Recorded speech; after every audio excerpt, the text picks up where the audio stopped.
everybody. My voice is going out. It's been a long road. Welcome to another episode of Going Over. And I am your neighborhood friendly coach, trainer, promoter, 43-year-old professional wrestler. This is Zach, Primetime Reeb. And I'm joined alongside, right on the money that time. Got it. The infamous, my podcast partner, the infamous 7 foot wrecking ball, Paul Isadora. Paul, how are you doing on this beautiful day? I'm doing great, man. Just excited to crank out another podcast. Figured that we're just well on the road here. I mean, I think we're just hit 20 episodes. So we're moving. I know that at the beginning it was very much like, every episode I was like, are people even going to want to listen to this? You kept having to I don't know, reassure me, let's just keep doing it, man. It's going to be all good. And now we're at 20, man. So you know what I love? What I love? That right now, the way we're sitting, I look like the 7 foot wrecking ball, Zach Primetime Reeb, and you look like a young little wrestler ready to make his eager debut. And that I realize we got your show, we got prospects tonight, we got your show coming up next Saturday, and I realize that we are in the 6th week of 2025, and this is our 5th show, leaving us only 1 weekend off. We've been busy, man, and there's been a lot going on, and there's something I've been meaning to touch on and talk about, and that is the service department. Using everybody of service. How are we supposed to use the talent properly that we are given? We know that, I was talking to my coach. We know that there's the spooky spot on the show for the Undertaker, the Bray Wyatt, the dark demented character. There's the cheap heat. There's the comical part of the show. There's a part of the show that's supposed to feature the athletes. There's the big guys. There's just so many different aspects of this show. But, how are we properly servicing the talent? And I don't mean that in a sick way. How are we properly using the talent There we go. How to use the talent properly. Because we sit here and we talk about, I got a baby face, I got a heel, and we're trying to push this guy.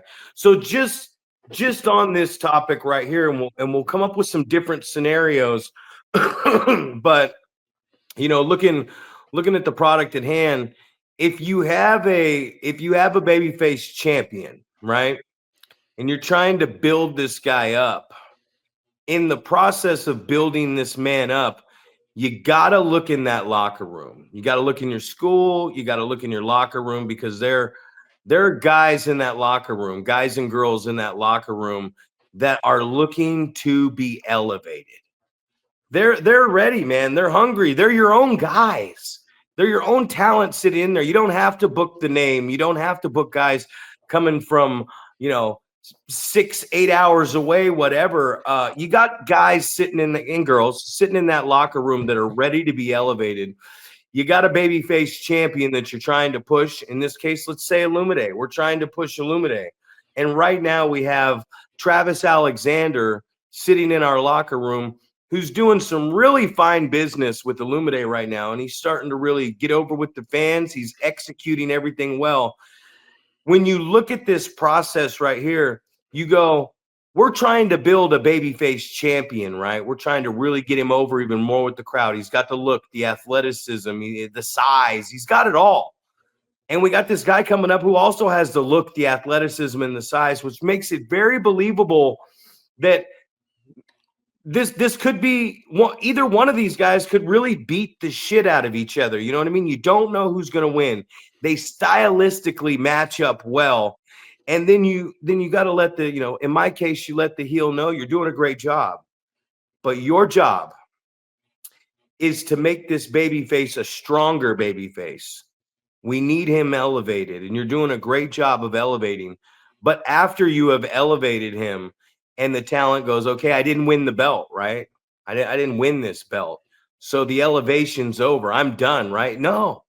Now your job as that heel is to look into that locker room and find someone else that you match up stylistically with, that you can get a good matchup out of, and find another baby face, maybe 2 or 3 baby faces that you can use what you're using as the heel to elevate them to the next level.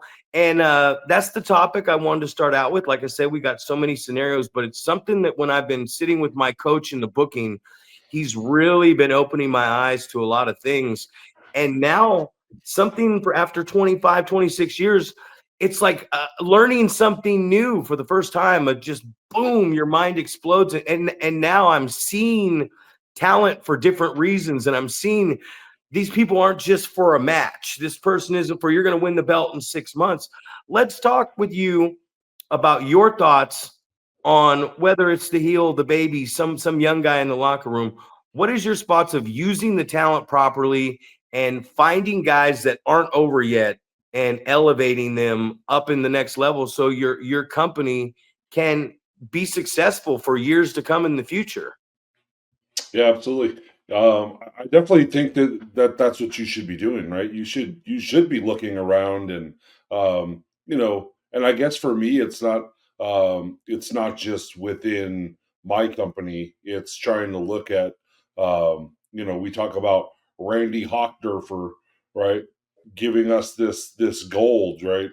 Videotaping all these matches and so not only do we get to see what's inside of our own company, and obviously I come to your shows and see what you got going on and see the guys you're bringing in, but it's a way to kind of take a look and see, in that case you have Illumina, and then you're looking for, okay, so what are realistic threats, the guys that can beat him, so we talked about when we saw the two of them wrestle the first time, Aluvide and Travis Alexander, um, how it was one of the first times that we saw Illumide like realistically in danger, right? Where we thought, oh, dude, this guy could possibly beat him.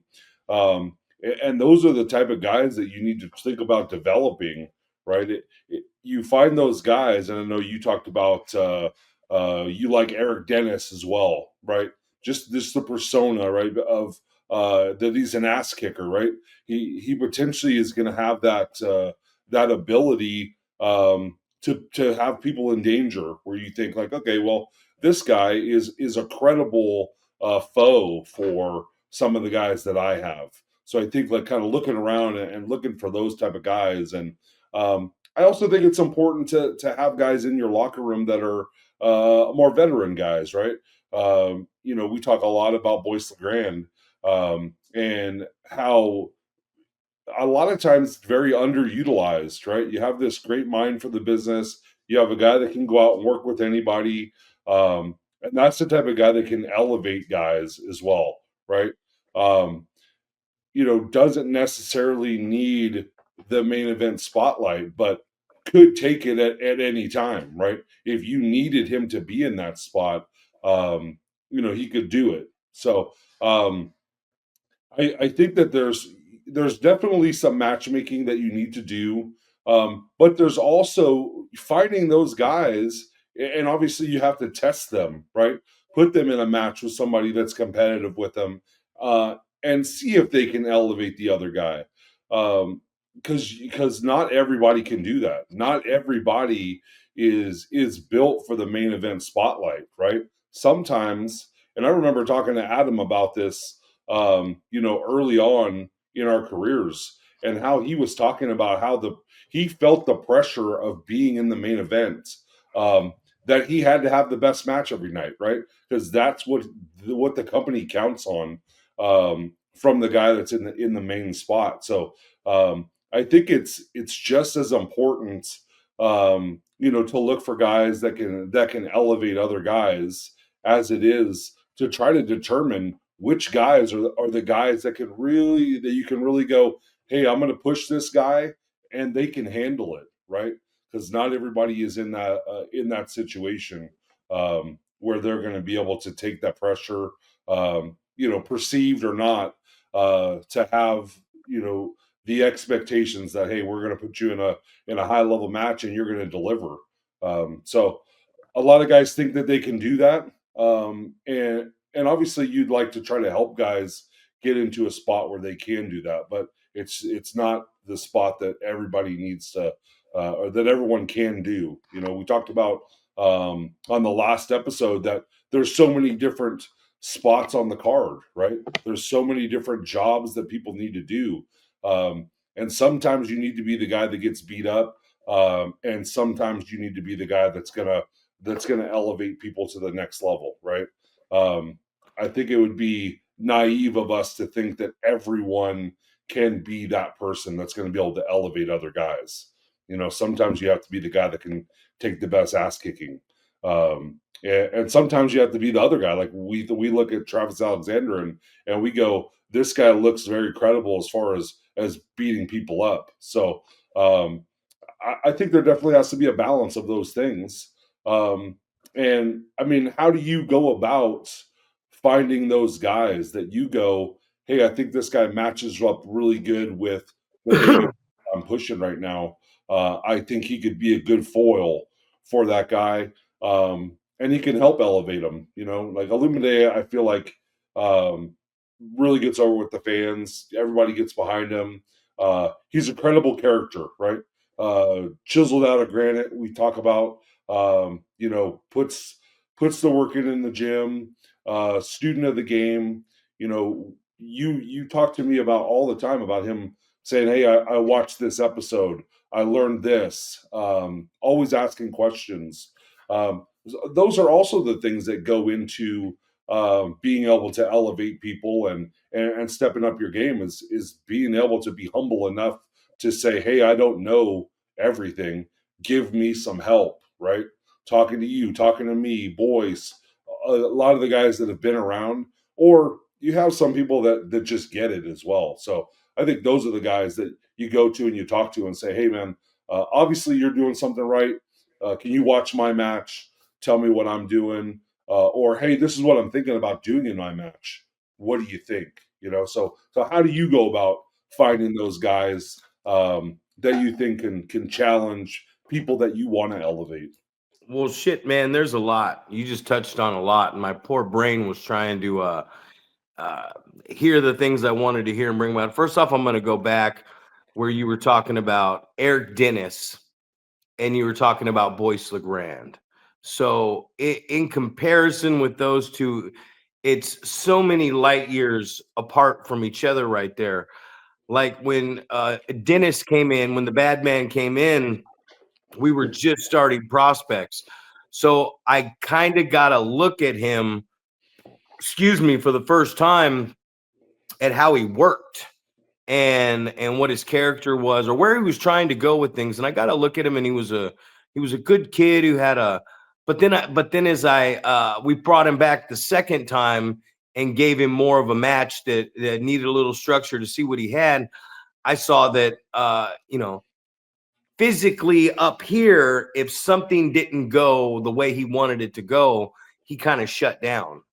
You know what I mean? So then you look at a talent like that and you go, hey, there's going to need to be a little more work put in here, not just work on come to the show and we'll work on it there. This isn't going to be the on-the-job training. This is going to be actual training that we're going to need. And then you have a Boyce LeGrand. And people put belts on him, and he's such a good character, but people put belts on this guy and have him run the company as the main heel, which is good. But if they don't have a strong baby face that they're trying to build, then you're just putting a belt on Boyce LeGrand in hope that down the road you're going to change that championship over to somebody else, and you don't you don't have somebody there who's going to get built to be a draw for your company, because that's what we're looking at here when we're trying to build our company up. Is the guy that's holding your belt, first off, is he at least selling the tickets? Is he selling 50 to 100 tickets? I mean, that's what Dickie Dickie Dakin and the family do. They sell tickets. It gets bigger and bigger and bigger. And now we just had a radio and newspaper article where they're covering the shows now. The media is covering our shows, and they're referring to the Dickie Dakin fan base for the Red Bull wearing red and holding the signs. And then bad news is coming in and saying, hey, my goal in the paper, in the radio, I'm going to shut up those Dickie Dakin fans. And then now I got Dickie's mom, who I've known since second grade, calling me up going, oh, we're in the paper and the radio. They're referring to us specifically now.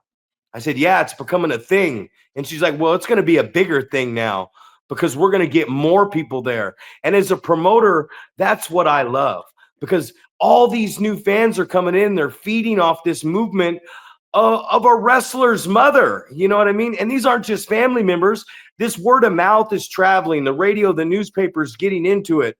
And we talk about you're building who's hot right now? Who's hot? And in the locker room, we run into, and I've done it for years, but it's, oh, well, you're my friend, so I want this spot. And what we have to realize is the promoters, as we're doing this stuff, is, no, I'm going to run with this guy because he's hot. I'm going to run with this guy because he mixes in. I'm going to elevate this guy up because, we were sitting in the locker room last show, and I was sitting there with my coach, and we're getting Rumble time, baby. We're getting ready for the Rumble.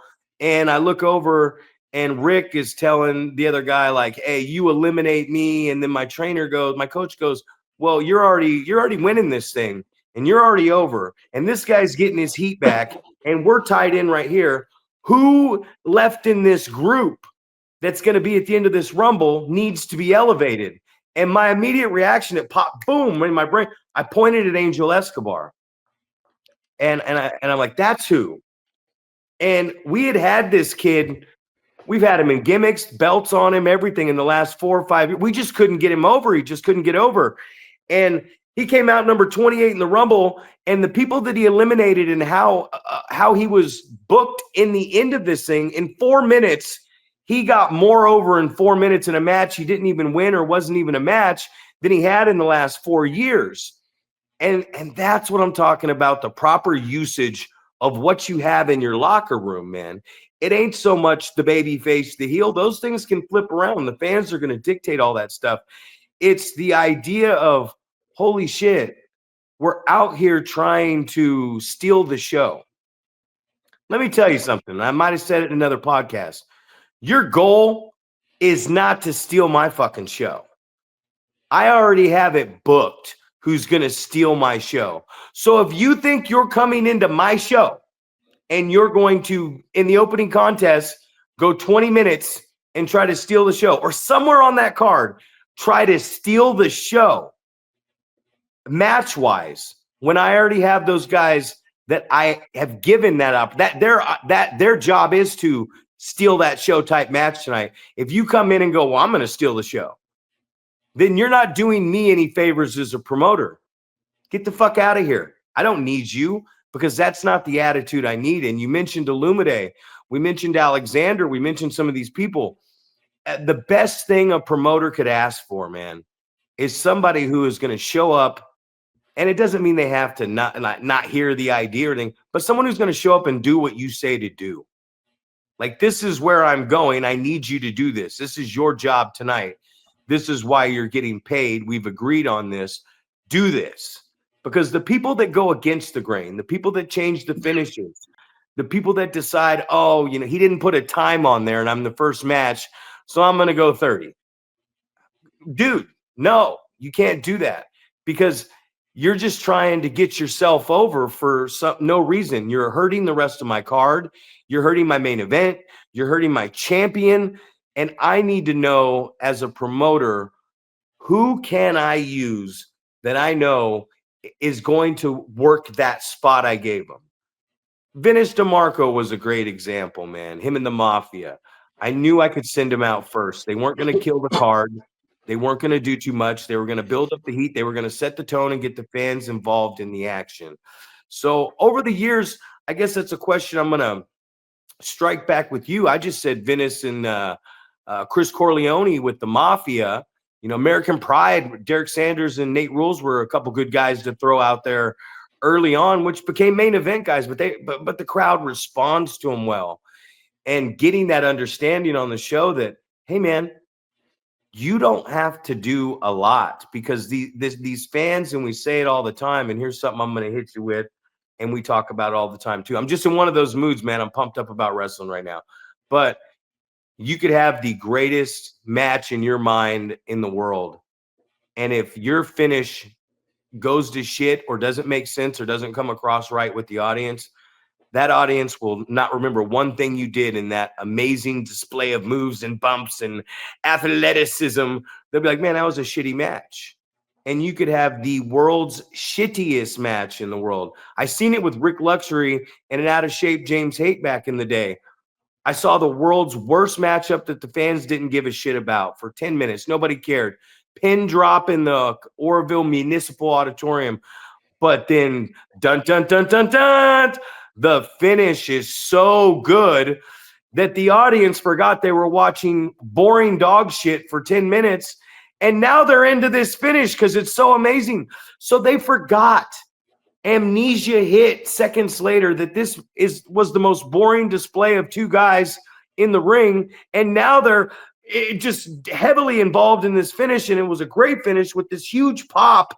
And those people go home at night remembering that. So we talk about that on the finishes, and we talk about them. It ain't about the moves, it's about the moments and the memories. Your thoughts on that? Yeah, absolutely. Who's somebody on your show too? Sorry, I'll let you go here. Who is somebody that you've worked with on your card too that you think is somebody that's good to kick off the show on that? And I'll shut up now. Sorry. Right. So, I mean, I think years ago, we always used to really love to use Samurai, right? And you and I have talked about this, that he's entertaining, right? Mm-hmm. So I think that that's like a kind of a good one, because I think a lot of times with the fans, what it is you got to get them warmed up, man. You have to let them know that it's okay to trash talk the wrestlers, or it's okay to get involved, because they come in there, they want to do that, but they're just like waiting for almost someone to tell them that it's okay to do that, right? And I just feel like Samurai would come out of the curtain, and just something about his just, um, confidence versus the way that he looks. Um, People were just like, this guy can't be a good wrestler because you don't look like you're in shape. You're too intelligent. You're making too great a points. Like, I just don't like this guy. Just he just rubs people the wrong way, right? So I always thought that was a good one, and I had seen it on a couple different like charity type shows. One of them was Samurai wrestling like a football coach at one of Ugly's shows, which I thought, like, there's no better guy to go in there, and I talked about on the last episode the term "show your ass," right? You have no fear of being the guy that's going to take the ridicule, get embarrassed, slip on a banana peel, whatever. So I thought that was a great role for him. And then I had a show exactly the same.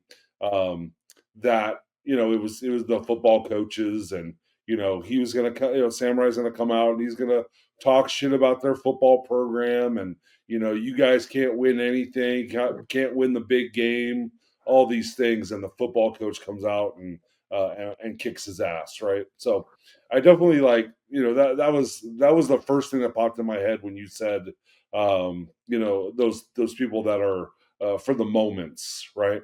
And right now, I think Jerry Gigolo is that guy, right? The experience, especially for the female fans, when he comes out, and it's just it's a 7-8 minute entrance, because he's just going and he's catering to all of our some female fans, whether they're older or whatever. He's giving them the attention, right? Make them a little part of the show, get them involved, right? And I think that that's so important. I talked about making sure the fans know that it's okay, right? You can be a wrestling fan at this show. You can nothing to be embarrassed about, right? Everybody here loves wrestling. So great opportunity. He goes and caters to the fans. We had a show that he was giving out roses to the first 50 or whatever ladies that came into the building, right? So it's just a great little marketing tool where now it's like those fans are going to be like, I remember that. This guy gave me a rose. He gave me some preferential treatment. It's just this big production, right? He goes out there, he does his job. But I think that's the main thing. Like, we have people that are like, you put out a poster, and most times the first question is Jerry going to be there? So it's like, that's the guy, like, you want to have on the show, because the fans come and they want to know, hey, do I get to see that experience that I like so much? So I think having those type of guys, man, and you talked about moments. He comes and the lady that gets to wear his hat, the little sailor hat or whatever, ship captain hat, the person that gets to wear that, it makes their night, man. So yeah, I don't know Are you thinking what what do I'm you thinking? call that, the Are you thinking what I'm thinking? what's that? Are you thinking what I'm thinking right now? Oh, You I said don't know, Jerry man. Jerry Gigolo comes out, the fans come, and the fans come. But you said you're talking about the flowers, you're talking about the roses, and the whole time you're saying this, the reason I'm smiling is because I'm now picturing the greatest tag team of all, most entertaining tag team of all time, and it's Jerry Gigolo and the MILF Hunter. And I'm imagining those two coming out as the MILF Hunters and shooting the roses and everything up into the crowd. And then on top of it, I'm imagining a third member of the team who goes by the name of Boss Blacker. And I'm imagining Blacker coming out. I'm imagining these guys, just 2 or 3 guys that have this gimmick, just roses everywhere. It's the one thing I appreciate about Blacker last show. He goes, "Hey man, I like to blow something up. Is there a broom around here?" So Blacker was already asking if he could do this, but asking if we had a broom available, meaning he was either A, was very respectful and wanted to clean it up, or B, a couple other promoters have been like, "Hey, fuckhead, if you're going to blow that shit up and get it all over the ground, clean it up when you're done." Because I know we've had that conversation with MILF, but you say that about Jerry, man, and I say the same thing about MILF.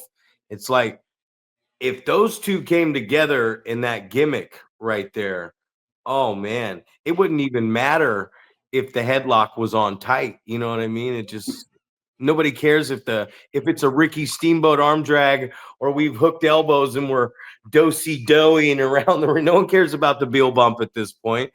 Did you create a good table for MILF to go over for the arm drag? No, I didn't, because it doesn't matter, because the whole place is screaming, and older women are, oh, and the younger girls are sitting here going, why is my mom doing this right now? And that's the beauty of wrestling. Keep going, Paul. Right now you're on fire. I just had to say that because my mind was, that's why I was smiling. My mind was going, Jerry Gigolo, MILF Hunter. Oh my God, the MILF Hunters. We got this right now, baby. We got money on our hands. Absolutely. And I know something that I was going to talk about the last episode, when we were talking about execution, was how, and those guys both fit this mold perfectly. It's the guys, they know their character way better than any promoter could, right? You pitch ideas, but and you hear this about, like, somebody handing you a promo. It's like, well, my character doesn't talk like this, right? Because I know how my character talks, and I know how my character acts. So I think the importance of that, right? You are the in charge of your character and the way that your character interacts with people, and so I think definitely that thing. Obviously, you just talked about Boss Blacker as well. This guy knows what his character, what he wants his character to be, right? So, giving some guy some direction like that, and having those guys, like, just you play into it, right? we talked about different people that we say, hey, this is the way that I envision your character. This is how I'd like to see it. I think it would be way better if you got into it like this when they're kind of floundering a little bit, right? They think they have an idea, but maybe they don't go wholeheartedly into the character. And Jerry, I think, is the guy like wholeheartedly is into this character. Yeah. Plays it to the nines, right? So I think that's super important as well. As we're kind of talking about the people that are going to elevate other talent. I think that's the person that elevates your show because they're going to come to watch the presentation of a character, and then in turn they're going to also get to see some really good wrestling as well, right? So you talked about the different things that are happening on your show, whether it's the main event guys, it's the opening match, it's the things like that. You have to have those guys that understand what their role is, right? You talked about the guys that they think, oh well, I'm going to go 20 minutes in the opening contest and I'm going to do everything out there, versus the guys that understand what their role is, right? I need to get this show started. I need to make sure the fans are engaged. um, and kind of have an understanding like later on in the night, maybe people are going to go out and fight on the floor. Maybe later in the night, maybe there's going to be a weapon, or there's going to be a goofy finish, or whatever, a ref bump or something like that. That in the first match, that doesn't need to happen, right? You just need to get the fans warmed up. You got to get them ready to roll. Get them involved. Make sure that they're comfortable there and wanting to be interactive with the wrestlers, right? So having the guys that understand what their role is, I think is super important. So you have those guys like you just talked about, like who do you open your show with? Who are you confident to do that? And I think I've heard a lot of schools of thought, right? You don't want to send two guys out there that look like your next door neighbor, right? You don't want to have that where people are like, oh shit, look at this. I could kick these guys, either one of these guys, I could beat them up, right? So a lot of times, if you don't have that um, over the top character, then maybe it's a guy like me, it's a guy like Blakesley, it's a guy like Alex Ace, right? That's that's just a bigger, larger than life character, where now it brings credibility. Like, oh shit, look at this dude, or the guys that are you commonly want to put on your poster because they look like pro wrestlers, right? I think those are the type of guys you open your show with. The guys that look like they belong there, then it's like automatic credibility for the fans, especially the new fans that have maybe never been to an event, that they go, oh shit, I was expecting, wife beaters and jean shorts, and beat up Vans or something, right? Yeah. The guy wears his the same thing that he walked into the building with. That's his wrestling gear. So I think those things are important, right? You have to have something that's gonna get your show started with something that's gonna excite the fans. Whether it's a guy that looks all muscled up, a huge giant guy, or somebody that's just ultra entertaining. I think those are the things that you kind of think about as something that you're gonna kind of open your show up with and kind of get the fans on your side. I feel like the only problem with using guys your size to come out early on is if they're not going to come back out later. I Okay. feel like you're like, oh, here's Alex Ace, here's Bad News, here's Big Paul, here's Sin, here's these big giant guys. And I feel like if you bring them, I don't think nothing's wrong with bringing them out for a squash to build up to the main event, or an interview to say, hey, look at this guy, he's going to be here later tonight. But I feel like if you use your attraction, especially size or a female or size, I feel like if you use your attraction too much in the opener, and we don't see them later, you see them later, it's okay. But if we use them early on, then the rest of the show, if there's 5 or 6 matches, whatever, people are going to go, hey, I saw the biggest, baddest guy I could see already. Make me want to wait for him. You talk about gigolo. That's somebody, and I'm pitching it right here. That's somebody working for your company the way I work for. That's somebody that I want to work.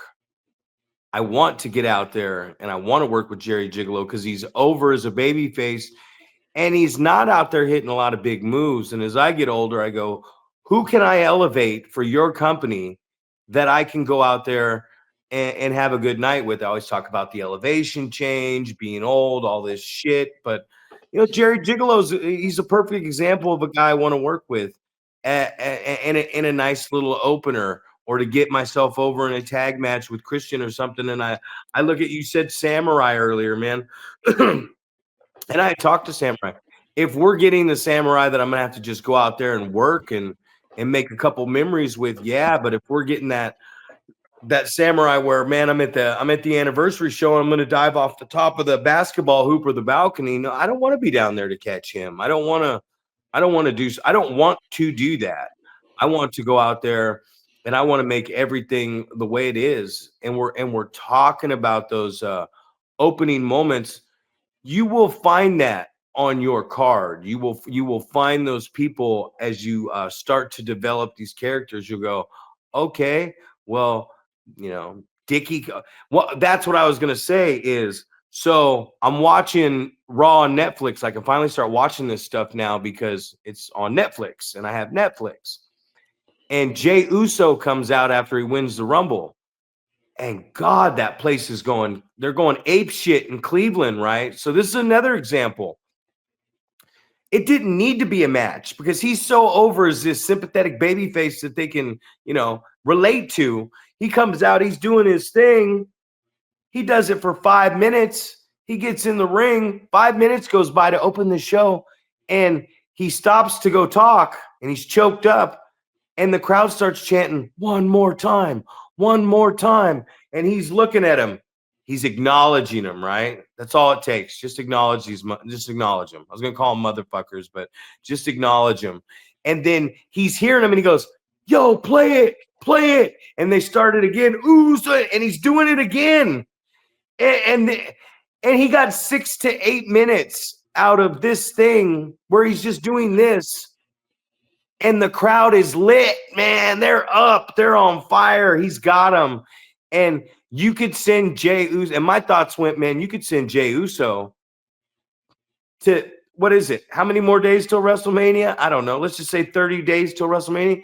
You could send him out to every show for the next 4 weeks and start the show with Jey Uso in all these different towns. And he's going to get the crowd go. They're going to be on fire of him just doing this. And it's because he's over, man. And the audience will tell you. That's one thing that gets me. And I did it a lot too. The audience is going to tell us, Paul. They're going to go, hey, I like this guy. You're talking about Jerry. I like Jerry. We had talked about it before when it's like, well, who's the best representation as the champion of your company? Who is it? And I look at it now that we've been talking and I've been to some shows and I go, I mean, Jerry Gigolo would be a great champion, but Jerry is going to be a great babyface champion that's going to topple a heel. So you're like, if you put the championship on a giant or a big guy or somebody that the audience is intimidated by and you send them on a run, and you bring Gigolo around, and Gigolo doesn't have to, the first time he steps up into the ring with this guy, win the belt. That's the beauty of the story. But it just basic storytelling, and we've talked about this for years, not just recently or on this show, but you take a big guy that's going to, as a heel, a villain, and you build that heel up over time, and then you move Jerry Gigolo into there. That's your baby face. And I remember us talking before, and I threw some other names out there, but it's like, no, Jerry Gigolo becomes the guy that becomes the big baby face. And that's what we talk about using these guys of service. So you got this big brooding heel, whether it's Bad News Blakesley or Sin, you got this big brooding heel that's the champion, that's indestructible. Gigolo's over. He comes around no matter how long it takes. The fans will tell us Gigolo ends up being the guy. If you don't have another heel cooked up or another couple heels cooked up, then if Gigolo wins the belt, his run is going to go flat. You know what I mean? Like, it's flat. If you got one good heel cooked up, you could delay that for a while and get some time out of it to try to cook up another one. But then if you got two good ones cooked up, you got a title reign now we're talking about for this guy to go on, where he got some actual stuff going on. You know what I mean? So we're always looking not just for a specific person, and this is what I'm learning. And it's going to be crazy. We're always looking not just for a specific person we know. We're looking for somebody who's in that locker room. Because I had said to my coach, I said, and we always talk about analogies. I said, I'm Tom Brady and you're Bill Belichick. And what that means is that I still can get you, I can get you to that end zone with a timeout left in 60 seconds, and we can win this game. We can hoist this Lombardi trophy. But I'm not going to get to that end zone if you're not calling those plays for me. And just like a Brett Favre and an Aaron Rodgers, as a company, we are looking, I am looking, you are looking. If I'm the starting quarterback that's got us into that end zone and won us some championships, who's my backup quarterback that's going to get another 8 to 10 years and get this company into that end zone? And that's why I feel I was too, but I feel like I'm looking in the wrong places. I feel like I'm looking out there at other places for who is my next backup quarterback, who's my next villain that's going to deliver the heat, bring the heat to make the money off my next backup quarterback. And he's not out there. He's back there. He's in that training school. And your thoughts on that, man? I know that you've been running the school now for a minute. Do you see any potential guys and girls? And it doesn't have to be like tomorrow, but that you could possibly see as guys that you can rely on and elevate when the time is needed? Oh, absolutely. I feel like this is probably, this isn't one of those classes that has um, the over the top super special athlete. This isn't like where you have the Ryan McQueen and the Carl Fredericks and Steicher and some of these other guys. Bison Braddock was like just just was a workout machine, right? He was always going to look like he's going to beat somebody up, but this isn't that, right? But this is a lot of guys that are just getting there. You can tell they're listening to what's going on. They're trying to make the changes to get better. You send them home with some homework, they come back better. So I definitely think that there's going to be potential, for these, 10 or 12 people to get better and be the foundation of what we have moving forward over the next couple years. So that's definitely promising. And I feel like every time when I talk to you, it's very much the same way. It's like, there's a lot of real solid guys, and we're going to be able to make something with these people. And then you just have to know, like, at some point, it's going to click with someone where they go, "Oh shit, I could be the next person."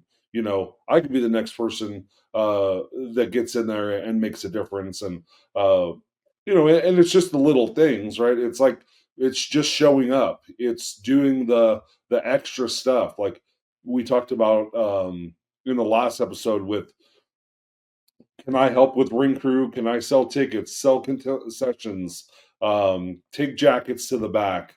You have guys that are ring announcers and commentators, uh, people that are just looking for, well, where do I fit right now until it's my turn, right? So just trying to find those type of things. And I feel like that there's within the school, there's that hunger of people wanting to learn more and wanting to know why things are happening and why would I do this? And you know, you try to get people through certain things, but at some point you have to kind of take a step back and clean things up. And so people that are receptive to those type of things that go, I want to get to this certain spot, but I also know that I need to lay that foundation first. So the people that aren't in a hurry to get where they think they want to go, I think is super important. And I think we have a good group of people that are like that, that understand. We can't build a great house if we don't have a good foundation. So yeah. So to kind of answer the question, yeah, there definitely is some people that I look at and go, yeah, this is going to be the foundation moving forward, and things are looking up, and I think it's definitely there's going to be a bright future. So I'm excited for that for sure. And you're going to get to see it here in a week or so to get your hands on some people. Get my and grubby little get my skinner grubby little paws on you guys. I'm gonna skin you alive and wear you to the ring. Yeah.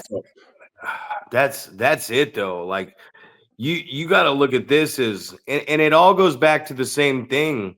So for the young guys out there, whether you listen or not, personally, I hope you do. If you don't, whatever, man, that's on you. But right there, it's listening. You learn all these things by listening. You don't have to be directly in the conversation. You're just sitting around. You're around the conversation. As long as you're around the water cooler, man, as long as you're around the promoter, being into the promoter or the big star or something like that, you just got to be in the same room, man.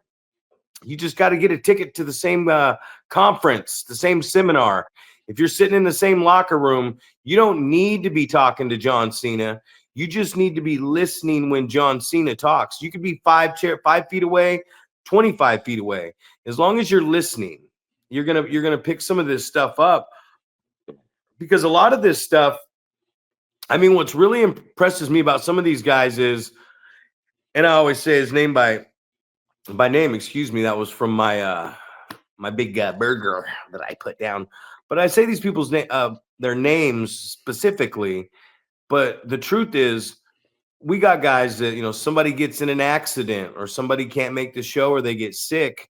This last show we had 3, and somebody's there to step up and take on that opportunity.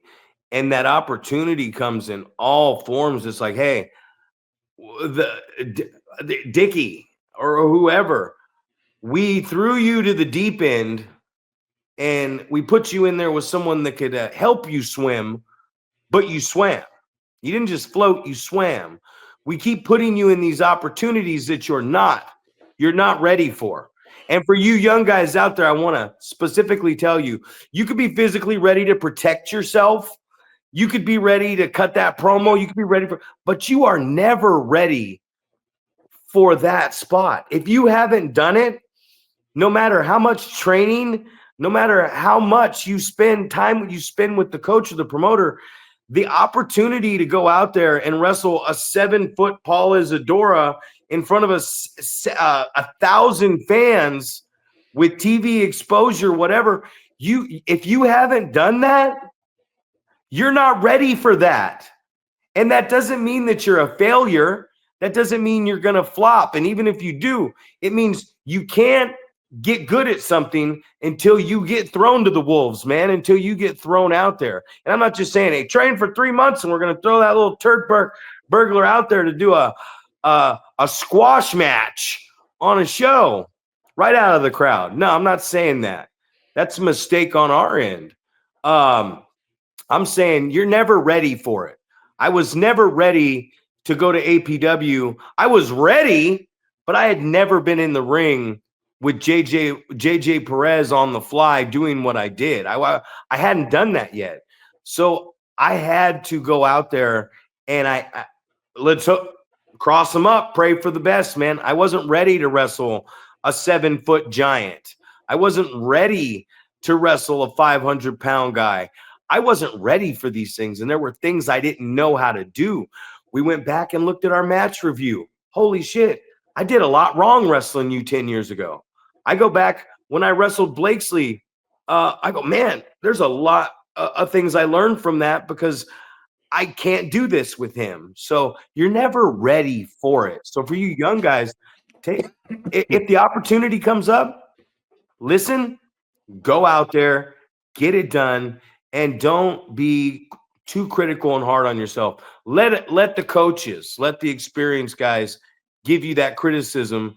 And if you're not willing to take that criticism, if we put someone in there with you, Big Paul, and they stink the joint up, and then we go to tell them why they stink the joint up, and they have no, and they're not going to listen, and they're not going to take any of the criticism and advice we gave them, they're not going to come back and all of a sudden not stink the joint up with you. But if they listen, eventually over time, that's going to be someone that you want to work with and that you're going to have great matches with. Your thoughts on that right there, because I think opportunities are just so, I've never seen so many opportunities for this young talent everywhere I go.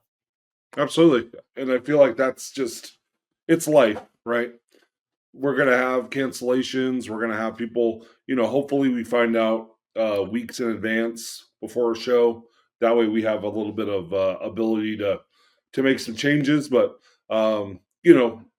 we would definitely be silly to think that that's going to how it's going to happen all the time, or we're going to book a show and we're not going to have any cancellations or anything like that. So, the biggest thing I think that I can impress on people is be in this position that you are ready to take on the challenge, right? Because you're, like you said, you're going to get thrown to the wolves, man.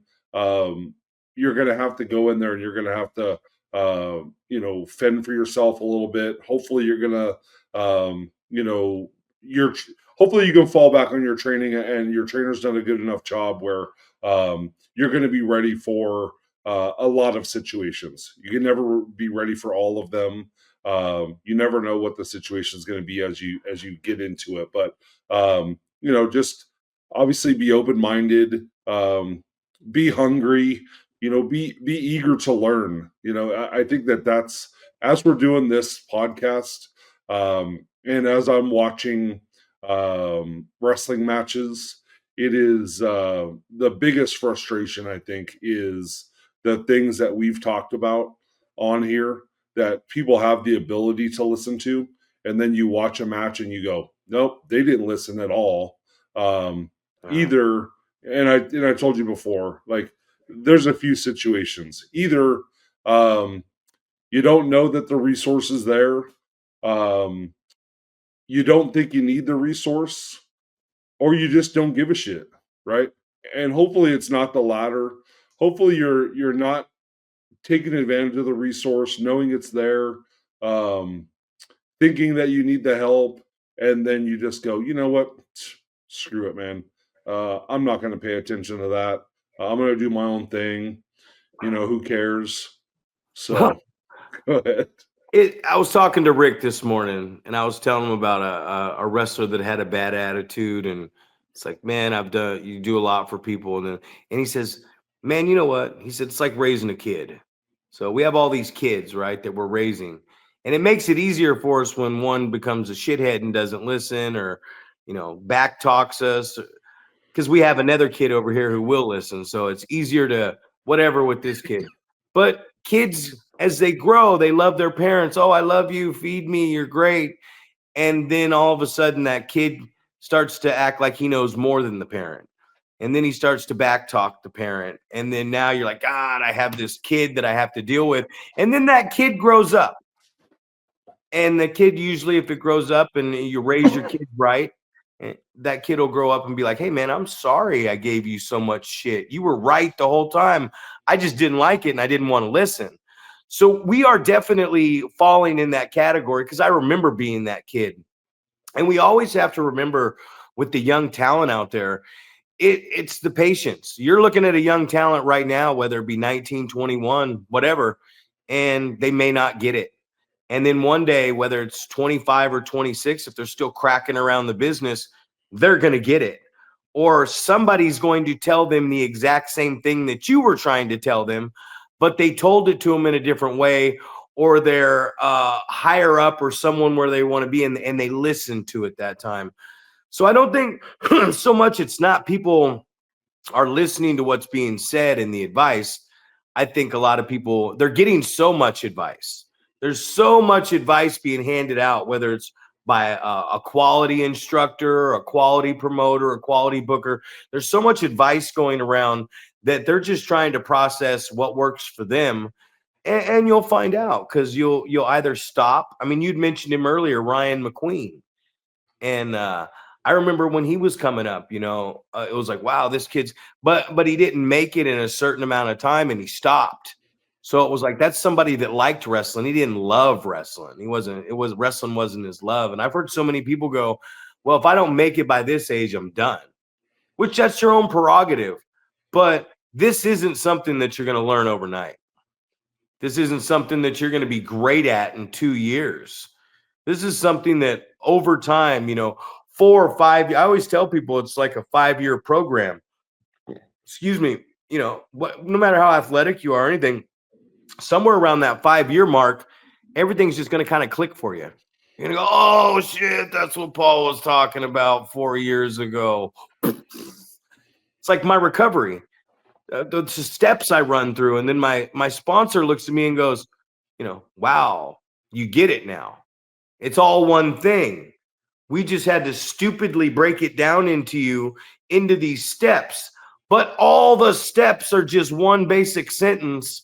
You just overlooked everything, so you didn't understand what we're saying. So you got to take your time with these guys, man. And I know you're big on that proponent right there.